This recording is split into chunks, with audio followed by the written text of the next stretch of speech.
आपने जो अपना प्रोसेस करवाया था स्टूडेंट वीज़ा का, ये किस कंसल्टेंट से करवाया था और कौन सी ब्रांच से? और दूसरा यूनिवर्सिटी के बारे में बता दें, आपने कैसे यूनिवर्सिटी फाइंड की? खुद रिसर्च की या कंसल्टेंसी ने आपको प्रोवाइड की? और यूनिवर्सिटी आपकी कैसी है ओवरऑल?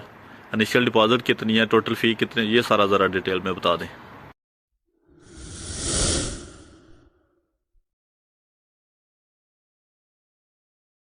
फर्स्ट ऑफ ऑल तो मैंने जो प्रोसेस करवाया था वो अपने वहीं सरगोदा से पैरागॉन ओवरसीज़ के नेम से कंसल्टेंसी है, उनके थ्रू मैंने अपना सारा प्रोसेस करवाया था। और यूनिवर्सिटी मैंने खुद ही फाइंड आउट की थी।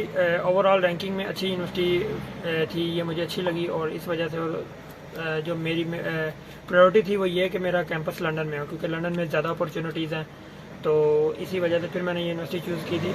हाँ, इसमें कंसल्टेंट का हाथ भी था थोड़ा बहुत। और मेरी जो टोटल फ़ी थी वो 17,500 थी, जिसमें से 3,500 का मुझे स्कॉलरशिप मिला था और ओवरऑल फ़ी मेरी 14,000 पाउंड्स थी। ठीक है। और जिसमें से मैंने इनिशियल मैंने पे किया है 8,400। ठीक है, 60% इनिशियल मैंने पे किया और 40% मेरी भी फ़ी रहती है जो मैंने भी पे करनी है यूनिवर्सिटी को। अच्छा, आपने स्कॉलरशिप की बात की। स्कॉलरशिप ये अमूमन सबको मिल जाती है या कुछ रेयर केसेस होते हैं जिनको मिलती है? आपकी जो परसेंटेज है वो 50% से अबव होनी चाहिए, तो अमूमन सब यूनिवर्सिटीज़ आपको स्कॉलरशिप प्रोवाइड कर देती हैं। ठीक है, मतलब ओवरऑल जो फीस है वो 14,000 ही है? जी जी, ओवरऑल फ़ी 14,000 है, लेकिन डिपेंड करता है यूनिवर्सिटी पे वेरी करता है कि यूनिवर्सिटी की टोटल फ़ी कितनी है और आपको कितनी स्कॉलरशिप प्रोवाइड करते हैं, और फिर आपकी जो रिमेनिंग फ़ी है उस पर डिपेंड करती है। ठीक है, तो मुझे एक रफ कास्ट बता दें कि आपका टोटल एक्सपेंस कितना आया पाकिस्तान से यहाँ तक आने का। उसमें आपकी जो वीज़ा फ़ी है, आपकी जो हेल्थ इंश्योरेंस है, यूनिवर्सिटी फ़ी है, इसके अलावा आपकी टिकट है और जो साथ आप पकड़ मनी कुछ लेके आए होंगे, ये सारी कास्ट इंक्लूड करके मुझे ओवरऑल एक रफ एस्टिमेट बता दें। अच्छा, मैं स्टूडेंट्स को ये कहूँगा कि अपने साथ आते हुए कम से कम 3 मंथ का जो है एस्टिमेटेड अपने पास लेके आए साथ, जो कि तकरीबन 3,000 पाउंड्स बनता है। 3,000 पाउंड, ये तो बहुत बड़ी अमाउंट नहीं बन जाती? तो अगर यहाँ पे सर्वाइव करना है, क्योंकि मुझे आए हुए तकरीबन 1.5 मंथ हो गया, लेकिन अभी तक मुझे जॉब नहीं मिली। ठीक है, और अगर सर्वाइव करना है तो अपने लिए अपने साथ थोड़ा से अमाउंट ज़्यादा लेके आइएगा ताकि आप यहाँ पे सर्वाइव कर सकें, क्योंकि यहाँ के हालात बहुत इस टाइम डाउन चल रहे हैं। तो बाकी हर बंदे की लक पे भी मैटर करता है कि उसको जॉब मिल जाए। बाकी मेरा जो टोटल एक्सपेंस आया वो तकरीबन 60 लाख के करीब आया। 60 लाख? 60 लाख। और अभी आपको जॉब नहीं मिली इधर? नहीं, जॉब मुझे अभी तक नहीं मिली। जॉब अभी तक फाइंड आउट कर रहा हूँ, तकरीबन 1.5 महीना हो गया। वैसे जॉब की क्या मतलब प्रोबेबिलिटी है आपको मिल जाएगी, किस तरह की मिलेगी, कुछ है इसके बारे में आइडिया? मैंने जो यहाँ पे रियलाइज़ किया है वो यही है कि यहाँ पे जॉब जो मिलती है वो आपको रेफरेंस की बेस पे मिलती है। अगर आप खुद फाइंड आउट करते हैं तो ये लक मैटर करता है कि आपको कोई शॉप वाला या कोई रख ले, लेकिन ज़्यादातर यहाँ पे रेफरेंस मैटर करता है। रेफरेंस आपका होना चाहिए, तब आपको यहाँ पे जॉब 100% मिल जाएगी। ठीक है। और दूसरा जो आपको मुझे थोड़ा सा वीज़े के बारे में बता दें, क्योंकि अभी ना वीज़ा काफ़ी डिले हो रहे हैं, तो आपका भी डिले हुआ था या नॉर्मल हो गया था? जी, मेरा भी प्रायोरिटी वीज़ा था, तो प्रायोरिटी वीज़ा अमूमन 7 डेज़ में आ जाता है। तो लेकिन मेरा NSF आजकल बहुत फेमस हो गई है। ये मेल आ जाती होती है, नॉट स्ट्रेट फॉरवर्ड, ये मेल आ जाती है। इसके बाद स्टूडेंट्स का वीज़ा डिले हो गया था, मेरा भी हो गया था।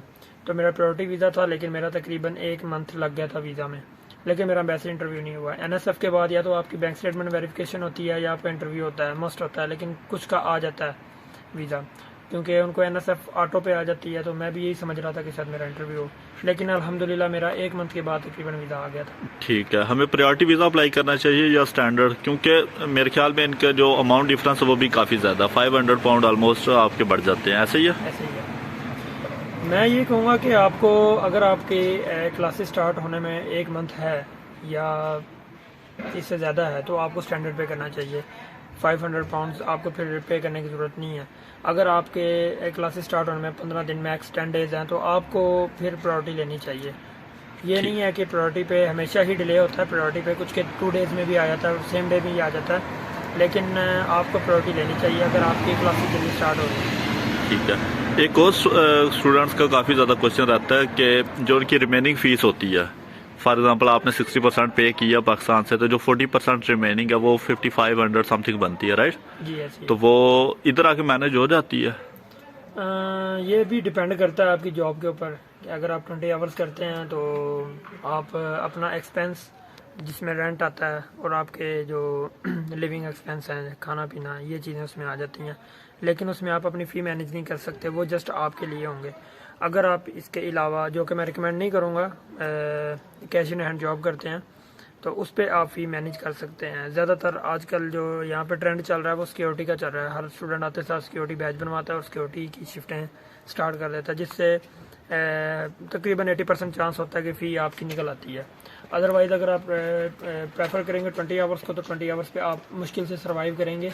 उस पर आप अपनी फ़ीस दिमाग से निकाल देंगे, आप फीस पे कर देंगे। ठीक है।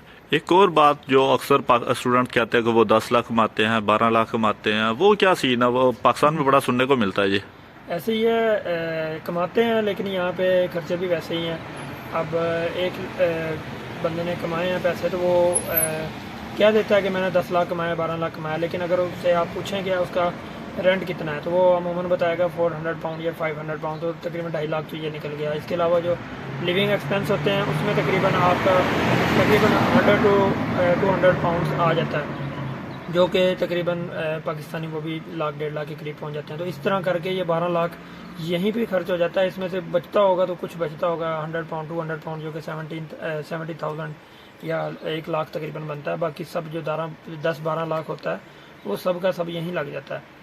यहाँ पे जैसे कमाए जाते हैं वैसे खर्चे भी हैं। अकोमोडेशन ढूंढने में आपको कोई मसला हुआ या आसानी से मिल गई, ये थोड़ा सा बता दें। ये भी इंसान की लक पे मैटर करता है। मैंने काफ़ी स्टूडेंट देखे हैं जिनको आते सारा अकोमोडेशन मिल गया, लेकिन मैं थोड़ा सा इसमें मुश्किलात पेश आई थी। वो ये कि मैं जब यहाँ पे लैंड हुआ था तो मेरे पास अकोमोडेशन थी, लेकिन वो अकोमोडेशन मुझे पिक्स वगैरह में या फिर वीडियोस मैंने देखी थी तो उसमें मुझे पसंद आ गई थी। लेकिन जब मैं यहाँ पे लैंड हुआ और मैं वहाँ पे पर्सनली विज़िट की तो मुझे वो अकोमोडेशन पसंद नहीं आई। तो फिर उसके बाद मुझे खुद ही फाइंड आउट करनी पड़ी, जो कि बहुत मुश्किल है। यहाँ पे सबसे मुश्किल यही चीज़ है लैंड होने के बाद कि आपकी अकोमोडेशन जो है वो आपको मिल जाए और अच्छी अकोमोडेशन मिल जाए।